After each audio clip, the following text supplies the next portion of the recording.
নমস্কার বন্ধুরা, নবদিগন্ত চ্যানেলের পক্ষ থেকে আপনাদের সকলকে জানাই স্বাগতম।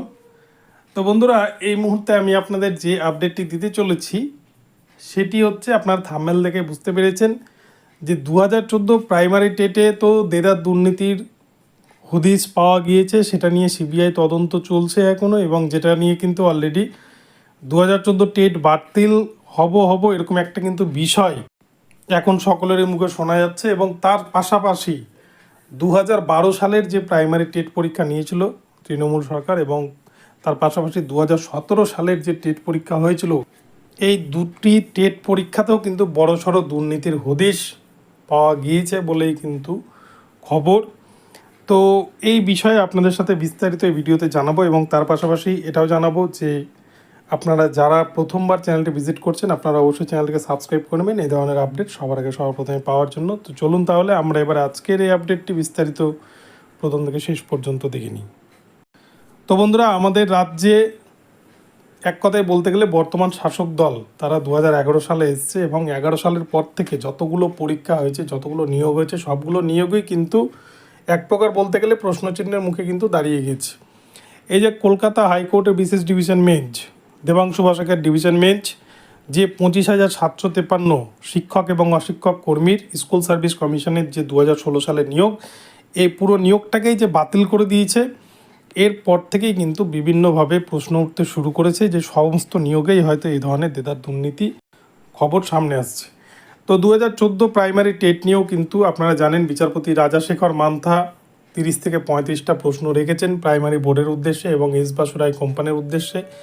যে এস বাসুরাই কোম্পানি তারা ওএমআর মূল্যায়ন করেছিল 2014 সালের, এবং যার কিন্তু কোনো রকম কোনো ফুটপ্রিন্ট বা তার যে স্ক্যান কপি থাকা উচিত সেটা রাখেনি।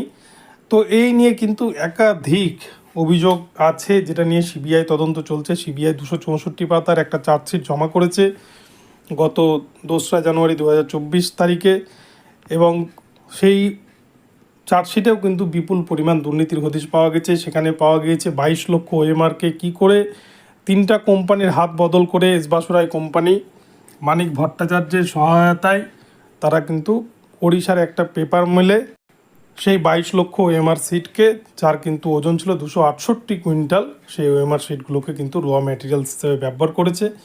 ফলে আপনারা দেখেছেন বিভিন্ন ভিডিওতে, আমিও দেখিয়েছি, সোশ্যাল মিডিয়াও দেখেছেন যে ওএমআর সিট কিন্তু কোথাও ঠোঙা হয়ে ঘুরে বেড়াচ্ছে, কোথাও কিন্তু কাগজের প্লেট হয়ে ঘুরে বেড়াচ্ছে।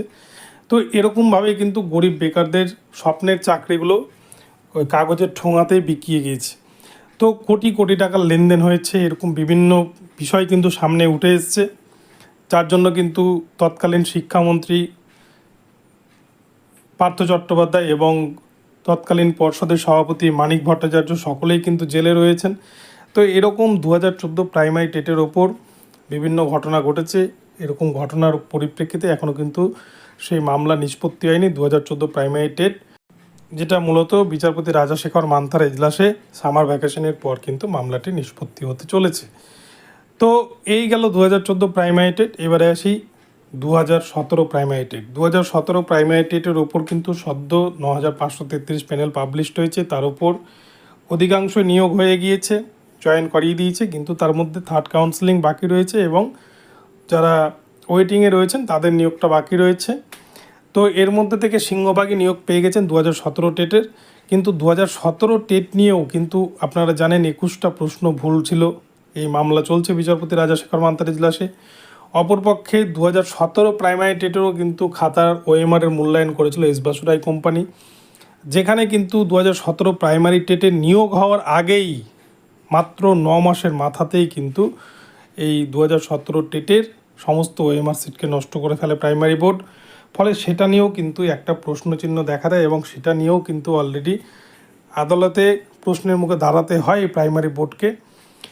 তো এই গেল হচ্ছে 2017 গল্প। এবার আসি 2012 সালের গল্প। 2012 সালেও আপনারা জানেন 18 লক্ষ পরীক্ষার্থী পরীক্ষায় বসেছিলেন। 2012 সালের প্রাইমারি টেট ছিল তৃণমূল সরকার আমাদের রাজ্যে ক্ষমতায় আসার পর প্রথম টেট।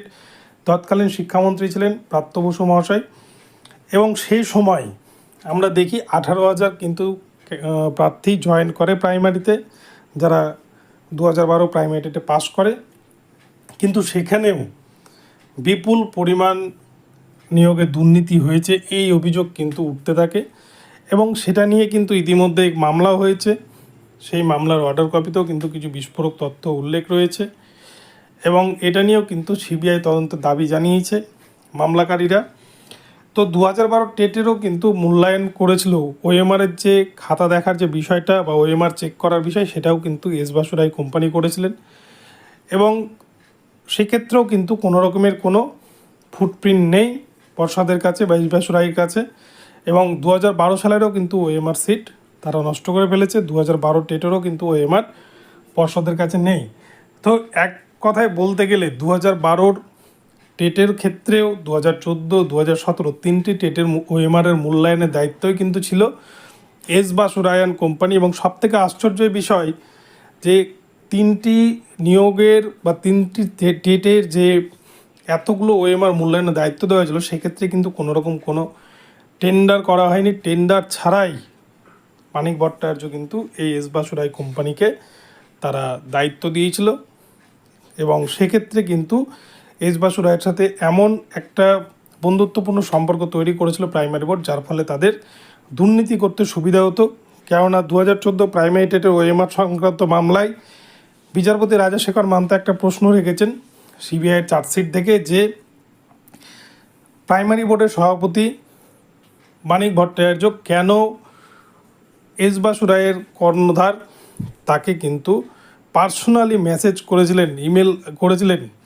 এস বাসুরাইয়ের কর্ণধার তিনি মানিক ভট্টাচার্যের পার্সোনাল ইমেল আইডিতে ক্যান্ডিডেটের নামের লিস্ট পাঠান, যেটা কিন্তু পাঠানো উচিত ছিল ওয়েস্ট বেঙ্গল প্রাইমারি বোর্ডের অফিসিয়াল যে ইমেল আইডি রয়েছে সেখানে, কিন্তু সেটা না করে তারা কিন্তু পার্সোনালি পাঠায়। তো এর থেকেই কিন্তু বিচারপতি একটা এখানে যে আর্থিক লেনদেন এবং এখানে যে দুর্নীতি হয়েছে এই বিষয়টি কিন্তু স্পষ্ট হয়ে বুঝতে পারে। ঠিক আপনারা দেখেছেন যে শান্তিপ্রসাদ সিনহা যেভাবে নাইসাকে যে এসএসসির ক্ষেত্রে যে চাকরি বাতিল করেছে 25,753, তার যে ওএমআর মূল্যায়ন করেছিল নাইসা কোম্পানি, সেই নাইসাকেও কিন্তু একই রকমভাবে মেল করতো তৎকালীন এসএসসি চেয়ারম্যান শান্তিপ্রসাদ সিনহা। ফলে সবগুলো নিয়োগ দুর্নীতি কিন্তু প্রক্রিয়াটা একই রকম ছিল এবং সেই সমস্ত বিষয় কিন্তু উঠে আসছে। তো আগামীতে স্কুল সার্ভিস কমিশনের যে সুপ্রিম কোর্টের মামলার শুনানি রয়েছে 16 জুলাই 2024 তারিখে ডিওয়াই চন্দ্রচূড় স্যারের বেঞ্চে। তো সেই মামলায় কী রায় আসে তার উপরেই কিন্তু প্রাথমিকের মামলাগুলোর ভবিষ্যৎ অনেকটাই জড়িয়ে রয়েছে তার সাথে। তো দেখা যাক সব মিলিয়ে কি হয়। তো বন্ধুরা, আপনাদেরকে এই আপডেটটি এখন দিলাম। আপনাদের আপডেটটি কেমন লাগলো অবশ্যই কমেন্ট করে জানাবেন। ভিডিওটি ভালো লাগলে চ্যানেলটিকে সাবস্ক্রাইব করবেন এবং এই ধরনের আপডেট প্রতিনিয়ত প্রতি মুহূর্তে সবার আগে সর্বপ্রথমে পাওয়ার জন্য আমার চ্যানেলটিকে সাবস্ক্রাইব করে আমার ভিডিওটিকে শেয়ার করতে কিন্তু ভুলবেন না। ধন্যবাদ সকলকে, সকলে ভালো থাকবেন। পরবর্তীতে আবার নতুন আপডেট নিয়ে আসবো।